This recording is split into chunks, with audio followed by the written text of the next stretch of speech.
Well guys, if you see this warning in your Honda Fit, this means this car needs a battery replacement. So this is the battery for the key which I have purchased.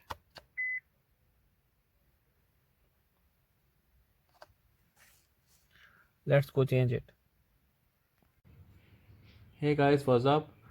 Here's a Honda key fob and it has a dead battery. So I am here to change its battery. Let's see. First of all, I have pulled it, which is very easy. Now I've taken this screwdriver, insert it here.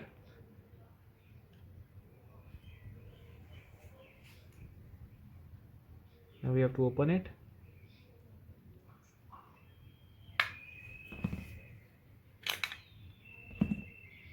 So you see it has this battery. The battery number is CR2032. This is 2032.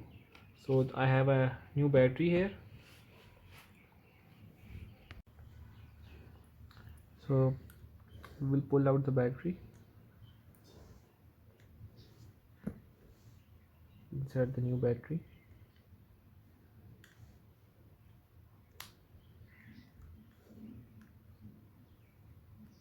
We have to check it.